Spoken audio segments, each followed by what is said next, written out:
મિત્રો, આજે ગુજરાતના વાતાવરણમાં ભયંકર પલટો જોવા મળ્યો છે અને સાથે અત્યારે ગુજરાતમાં ભયંકર ગરમી પડી રહી છે અને સાથે બપોર પડતા જે રસ્તાઓ સુમસામ થઈ જાય છે.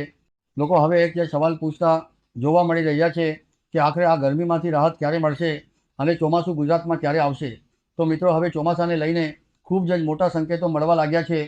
બંગાળની ખાડીની અંદર મેઘસવારી ધીમે ધીમે આગળ વધી રહી છે અને આંદામાન નિકોબાર ટાપુઓ ઉપર સત્તાવાર રીતે ચોમાસાની એન્ટ્રીના સંકેતો મળી રહ્યા છે.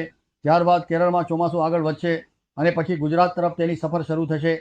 આજના વિડીયોમાં આપણે જાણીશું કે ગુજરાતમાં પ્રી મોન્સૂન એક્ટિવિટી ક્યારથી શરૂ થશે, ક્યારે વાવણીલાયક વરસાદ પડશે, આ વર્ષે ચોમાસું કેવું રહેશે, ક્યાં વિસ્તારોમાં સારો વરસાદ પડશે અને ક્યાં વરસાદની ઘટ જોવા મળી શકે છે.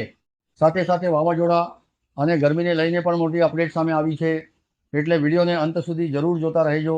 મિત્રો, હાલ બંગાળની ખાડી, શ્રીલંકા, આંદામાન નિકોબાર અને કેરળના વિસ્તારોમાં સારો વરસાદ શરૂ થઈ ગયો છે. આ બધા સંકેતો બતાવી રહ્યા છે કે ચોમાસું હવે ઝડપથી આગળ વધી રહ્યું છે.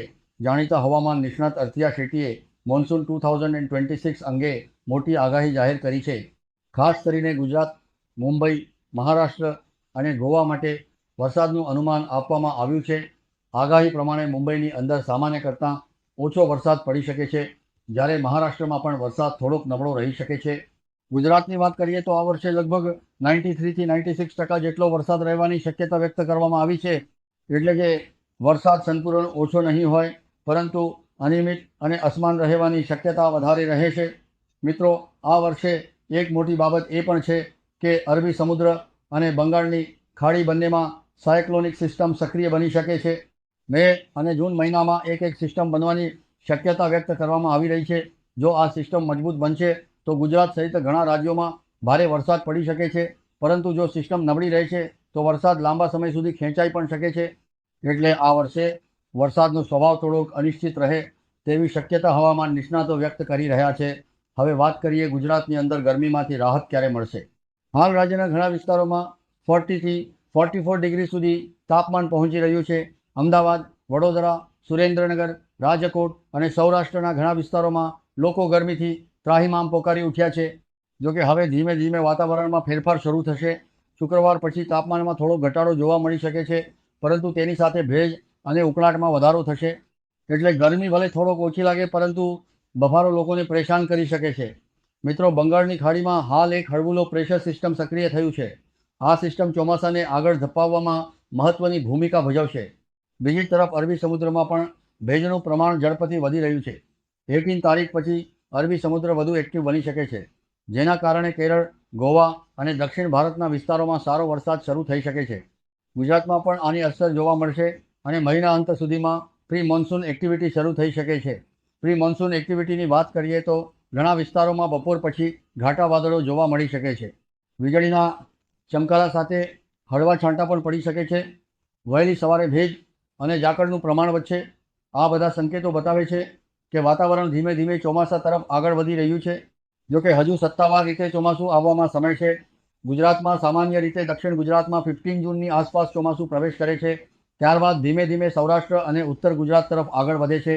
બાદ આ ધીમે સૌરાષ્ટ્ર સુધી પહોંચતા લગભગ 18 થી 20 જૂન થઈ જાય છે, જ્યારે કચ્છ સુધી પહોંચતા 25 જૂન આસપાસનો સમય લાગી શકે છે. એટલે હાલ લોકો જે રીતે વરસાદની રાહ જોઈ રહ્યા છે તેને લઈને થોડોક સમય હજુ રાહ જોવી પડશે. મિત્રો, આ વર્ષે અલનીનોની અસર પણ જોવા મળી શકે છે. અલનીનો એક્ટિવ હોવાથી વરસાદ અનિયમિત રહેવાની શક્યતા વધી જાય છે. ક્યારેક ખૂબ જ ભારે વરસાદ પડી શકે છે, તો ક્યારેક લાંબા સમય સુધી વરસાદનો બ્રેક પણ જોવા મળી શકે છે. એટલે ખાસ કરીને ખેડૂત મિત્રો માટે આ વર્ષે સાવચેતી રાખવી ખૂબ જ જરૂરી બની શકે છે. પાક અને વાવેતર અંગે અંતિમ નિર્ણય લેતા પહેલાં ભારતીય હવામાન વિભાગની સત્તાવાર આગાહીની રાહ જોવી વધુ યોગ્ય રહેશે.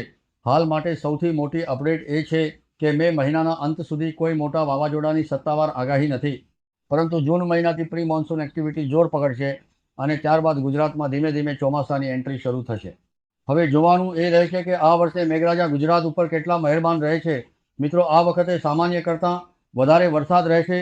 સાથે મિત્રો, વાવાઝોડા અને 50 થી લઈને 60 કિલોમીટરની ઝડપે પવન પણ આ વખતે ફૂંકાઈ શકે છે અને આ વખતે ખેડૂતોને ખાસ ચેતવણી કે તેમનો પાક તેઓ સાચવીને રાખે, નહીંતર ભારે નુકસાન થઈ શકે છે. અને સાથે તમને જણાવી દઈએ કે આ વખતનું ચોમાસું અતિ સારું રહેવાનું છે અને જે આગળના વર્ષ કરતાં તો ઘણું સારું રહેવાનું છે. તો મિત્રો તમે પણ કોમેન્ટ કરીને જરૂર જણાવજો કે તમારા વિસ્તારની અંદર હાલ કેવું વાતાવરણ છે અને તમે ક્યાંથી આ વિડીયો જોઈ રહ્યા છો અને તમને શું લાગે છે આ વર્ષે વરસાદ સારો પડશે કે નહીં. મિત્રો જો તમને વિડીયો ગમ્યો હોય તો લાઈક કરો, તમારા મિત્રો અને ખેડૂત ભાઈઓ સુધી આ માહિતી જરૂર શેર કરો અને આવી જ હવામાનની મોટી અને સચોટ અપડેટ માટે ચેનલને સબસ્ક્રાઈબ કરવાનું ભૂલતા નહીં.